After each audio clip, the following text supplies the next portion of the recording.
All right, let's call People v. Sayers. So we're here for sentencing on a charge of operating while intoxicated, third offense with a 5-year maximum, advisory guidelines at 0 to 9 months, driving on a suspended license, 93-day maximum misdemeanor.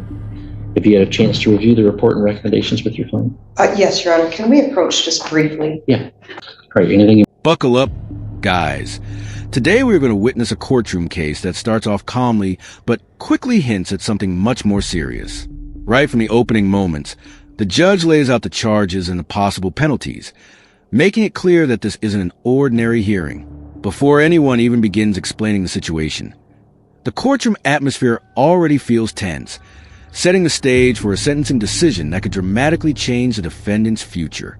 I want to say on behalf of your client. Yes, Your Honor. Thank you. Your Honor, Ms. Sayers comes before the court at 50 years old with 3 prior misdemeanor convictions, the last being 10 years ago.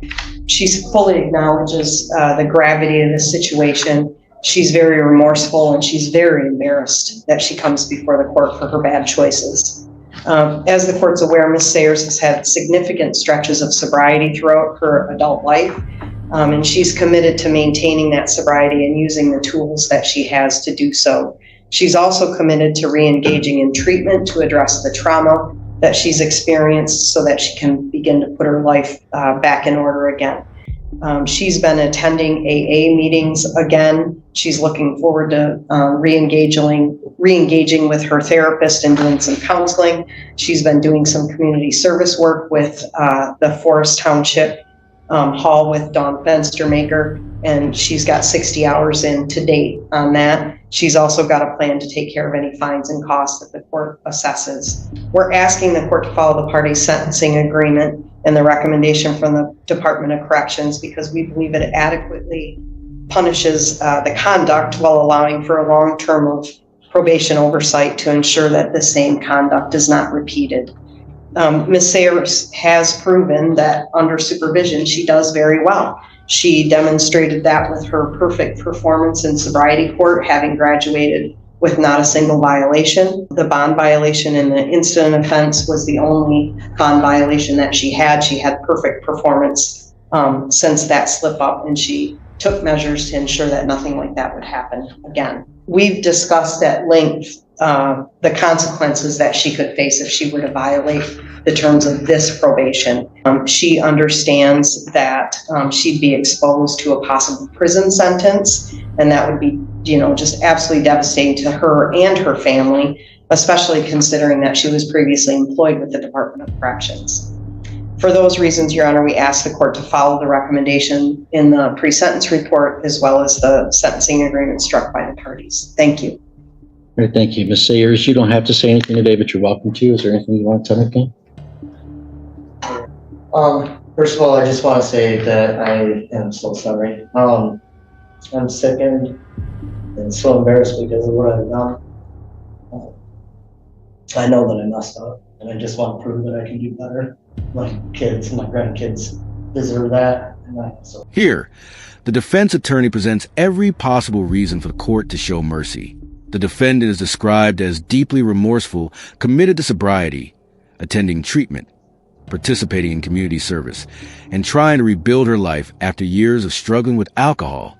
When she finally speaks, her emotional apology focuses on the disappointment she has caused herself and her family. From an outside perspective, this is the moment where viewers begin wondering whether the judge will believe these efforts are enough to deserve another chance, or whether the repeated mistakes will outweigh every positive step she has taken.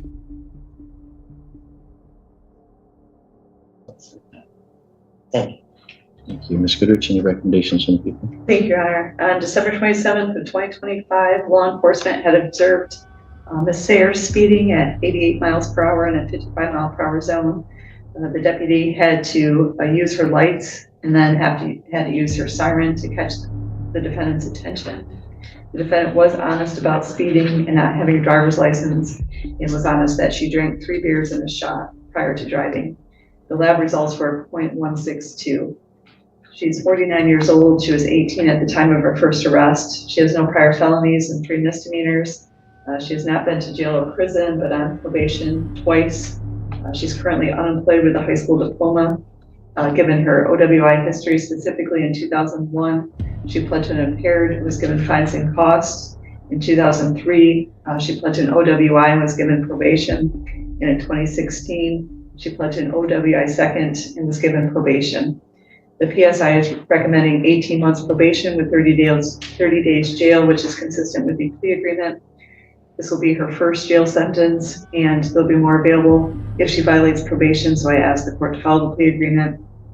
And then I just wanted to point out the restitution in number 21. It has the right amount and then has zeros after it. Just wanted that. The prosecution shifts the entire mood by laying out the hard facts of the case.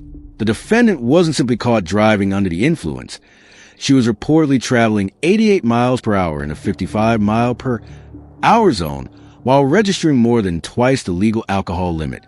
The prosecutor also walks through her previous drunk driving convictions, painting a clear picture of a pattern that has continued for years. Even while supporting the plea agreement, these details make it obvious why the judge is facing such a difficult decision, leaving everyone waiting to hear how seriously the court will respond. Changed. Thank you. Okay, thank you. Ms. Sayers, please stand for the court sentence. Well, these cases are tricky, because you've got this repeat pattern of drunk driving in your life, Ms. Sayers. I don't know what to say about that, in 2001, you had an impaired driving, got no jail, fines and costs. In 2003, you got a drunk driving, got probation. In 2015, you had your third drunk driving, could have been a felony. You got a misdemeanor with sobriety court. So presumably very little or no jail. And now you get your fourth. The guidelines don't adequately take into account the pattern of drunk driving in your life. So it would not be unusual for me to even exceed these guidelines on a fourth drunk driving offense and look at giving you a year in jail or maybe even prison. The fact that it's been more than 10 years since your last drunk driving would counsel against a prison sentence. But what's striking to me here is now this is the fourth time you've stood in front of a judge for drunk driving.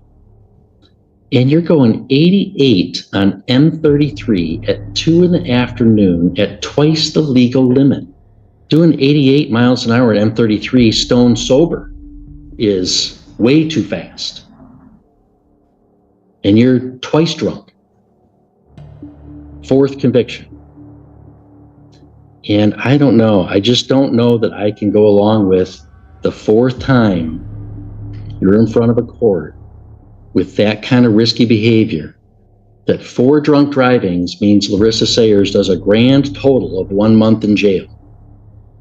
This is where the hearing reaches its turning point. The judge carefully reviews every prior drunk driving conviction and openly questions whether another light sentence would truly protect the public. Rather than focusing only on legal guidelines, the judge emphasizes a repeated risk created by the defendant's choices, especially considering the excessive speed and level of intoxication involved. As the comments grow firmer, it becomes increasingly clear that the court is leaning toward a punishment much harsher than anyone in the courtroom expected, creating the most suspenseful moment of the entire hearing. I can't do it. It would be my intended sentence to place you on probation for 18 months, subject to the terms and conditions listed in the pre-sentence report at pages 2 and 3. It would include $225 in an OWI reimbursement, $118 in state cost, $130 in the crime victims assessment, $350 in court costs, $500 fine, and $60 DNA testing fee. And it would be my intention to order that you serve 6 months in the Sheboygan County Jail with credit for 2 days served on the OWI third, which is a true fourth, 93 days jail on the DWLS with credit for 2 days. The probationary order would be on the felony only. Order that you can participate in the CBT or the trustee program if the jail determines you eligible. That would be within the advisory guidelines. I do believe there's reasonable grounds for that incarceration, given that this is your fourth drunk driving conviction. and the high-risk behaviors to the safety of the public in this case. That does exceed the sentence agreement of 1 month. So that gives you an opportunity right now to have a conversation with Ms. Elliott.